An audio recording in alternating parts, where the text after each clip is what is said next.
வணக்கம். இன்றைய முக்கிய செய்திகள். திருவண்ணாமலையில் 53 ஐம்பொன் சிலைகள் தேர்தல் பறக்கும் படையிடம் சிக்கியது.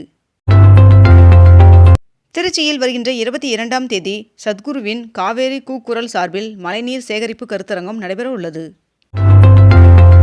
ரேஷன் கார்டுகளில் குடும்ப உறுப்பினர்களின் கைவிரல் ரேகையை பதிவு செய்ய மார்ச் 25ஆம் தேதி கடைசி நாள் என்று தெரிவிக்கப்பட்டுள்ளது.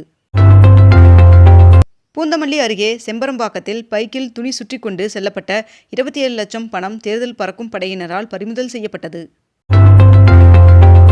ஹார்முஷ் ஜலசந்தியை கடந்து 46,500 மெட்ரிக் டன் சமையல் எரிவாயுவுடன் இரண்டாவது இந்திய கப்பல் குஜராத் துறைமுகத்திற்கு வந்தடைந்தது.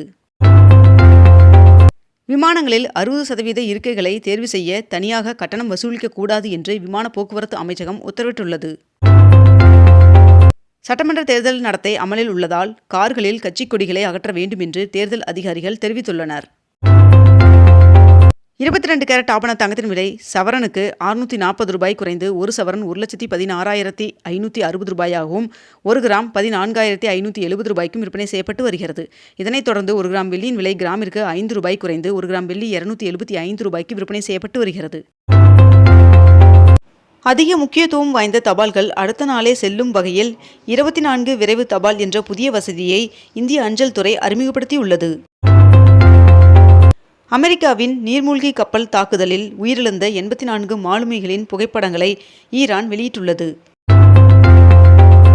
தவேகாவின் சார்பில் இன்று பிரம்மாண்டமான இஃப்தார் நோன்பு திறக்கும் நிகழ்ச்சி நடைபெற உள்ளதாக தெரிவிக்கப்பட்டுள்ளது.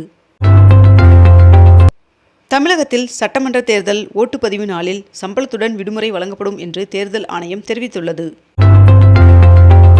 ஜிபே, போன்பே உள்ளிட்டவை மூலம் வாக்காளர்களுக்கு பணம் வழங்கப்பட்டால் உடனடியாக தேர்தல் அதிகாரிகளுக்கு தெரியப்படுத்த வேண்டும் என்று வங்கி ஊழியர்களுக்கு உத்தரவிடப்பட்டுள்ளது. வேலூர் மாவட்டத்தில் 40 பறக்கும் படை கண்காணிப்பு குழு வாகனங்களுக்கு GPS கருவி பொருத்தப்பட்டுள்ளதாக தெரிவிக்கப்பட்டுள்ளது. பெட்ரோல் டீசல் விலையை உயர்த்தும் திட்டம் இல்லை என்று பெட்ரோலியத்துறை இணை செயலாளர் விளக்கமளித்துள்ளார். விருதுநகரில் உரிய ஆவணங்கள் இன்றி எடுத்து செல்லப்பட்ட 14 கோடி மதிப்பிலான நகைகள் பறிமுதல் செய்யப்பட்டுள்ளது.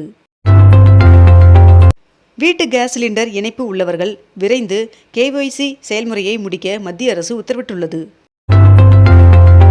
இனி ஆண்டுதோறும் 1 கோடி ரூபாய் பரிசுடன் தமிழக இலக்கிய விருது வழங்கப்படும் என்று எழுத்தாளர் ஜெயமோகன் அவர்கள் தெரிவித்துள்ளார். தமிழகத்தில் 66 சுங்கச்சாவடிகளில் ஏப்ரல் 1ஆம் தேதி முதல் சுங்க கட்டணம் உயர்த்தப்பட உள்ளதாக தகவல் வெளியாகியுள்ளது. 2வது நாளாக நேற்று சென்னையிலிருந்து துபாய் செல்லும் விமானங்கள் ரத்து செய்யப்பட்டுள்ளது. என்னை பற்றிய தவேகா நிர்வாகி ஆதவ் அர்ஜுனா அவர்களின் கருத்து உண்மைக்கு மாறானது என்று நடிகர் ரஜினிகாந்த் அவர்கள் தெரிவித்துள்ளார். கேரள தேர்தலுக்கான 55 வேட்பாளர்கள் அடங்கிய முதல் பட்டியலை காங்கிரஸ் வெளியிட்டுள்ளது. இன்று தமிழகத்தில் ஒரு சில இடங்களிலும் புதுவை மற்றும் காரைக்கால் பகுதிகளிலும் இடிமின்னலுடன் கூடிய லேசானது முதல் மிதமான மழை பெய்ய வாய்ப்புள்ளதாக வானிலை மையம் தகவல் தெரிவித்துள்ளது. ஸ்ரீவில்லிபுத்தூர் பெரிய மாரியம்மன் சுவாமி கோவிலில் இன்று பூக்குழி திருவிழா நடைபெற உள்ளது. கீழடியில் 11ஆம் கட்ட அகழாய்வு நடத்த மாநில தொல்லியல் துறைக்கு ஒன்றிய தொல்லியல் துறை அனுமதி வழங்கியுள்ளது. 24 எழுத்தாளர்களுக்கு சாகித்ய அகாடமி விருது அறிவிக்கப்பட்டுள்ளது. மறைந்த தலைவர்களின் உருவச் சிலைகளை மறைக்க தேவையில்லை என்று அனைத்து மாவட்ட தேர்தல் அதிகாரிகளுக்கு தேர்தல் ஆணையம் அறிவுறுத்தியுள்ளது.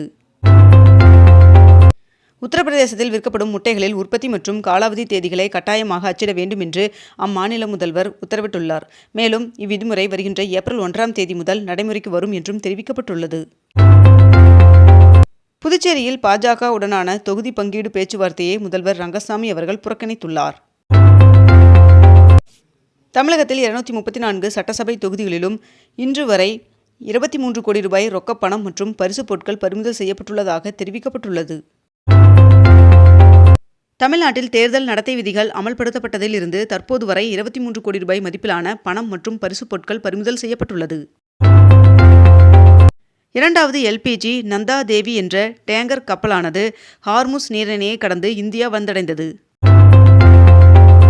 வரிகள் ரத்து செய்யப்பட்டதை அடுத்து அமெரிக்காவுடனான வர்த்தக ஒப்பந்தத்தை ரத்து செய்தது மலேசியா என்று தகவல் வெளியாகியுள்ளது.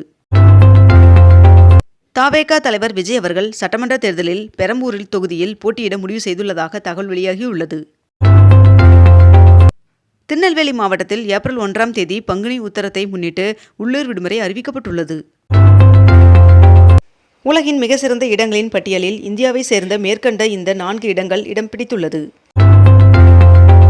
செஞ்சி அருகே 400 ஆண்டுகள் பழமை வாய்ந்த பாறை கல்வெட்டுகள் கண்டுபிடிக்கப்பட்டுள்ளது. வாக்காளர் பட்டியலில் பெயர் சேர்ப்பதற்கு மார்ச் 27ஆம் தேதி வரை விண்ணப்பிக்கலாம் என்று தெரிவிக்கப்பட்டுள்ளது.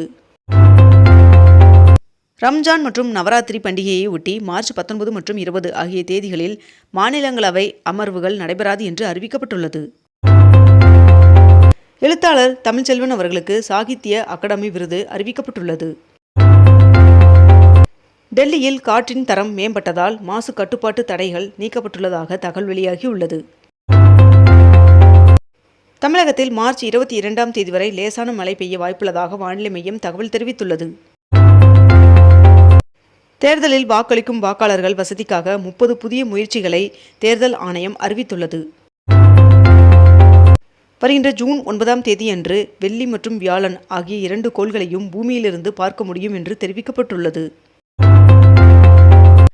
ஆன்லைன் மூலமும் வேட்புமனு தாக்கல் செய்யலாம் என்று தலைமை தேர்தல் அதிகாரி தெரிவித்துள்ளார். கரூர், ஈரோடு, நாகை, விருதுநகர் ஆகிய மாவட்டங்களில் எஸ்பிக்களை இடமாற்றம் செய்து தேர்தல் ஆணையம் உத்தரவிட்டுள்ளது.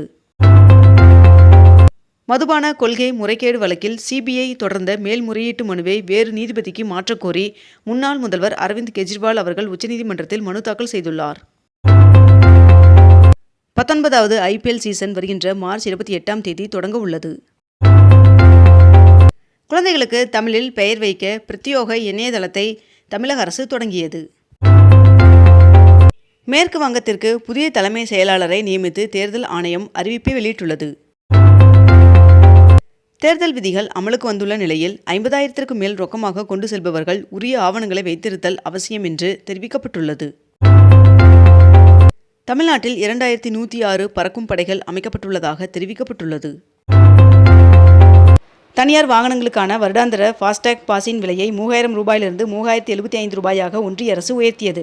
மேலும் இந்த விலை மாற்றம் ஏப்ரல் 1ஆம் தேதி முதல் அமலுக்கு வருவதாக தெரிவிக்கப்பட்டுள்ளது. தமிழ்நாட்டில் உள்ள 234 தொகுதிகளுக்கும் ஒரே கட்டமாக ஏப்ரல் 23ஆம் தேதி தேர்தல் நடைபெறும் என்று அறிவிக்கப்பட்டுள்ளது. மேற்கு வங்கத்தில் 2 கட்டமாக சட்டமன்ற தேர்தல் நடைபெற உள்ளதாக தெரிவிக்கப்பட்டுள்ளது.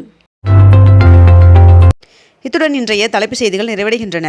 மேலும் இதுபோன்ற அண்மை தகவல்களை உடனுக்குடன் தெரிந்து கொள்ள அக்னிபூ சேனலை சப்ஸ்கிரைப் செய்து கொண்டு தொடர்ந்து இணைந்திருங்கள். நன்றி, வணக்கம்.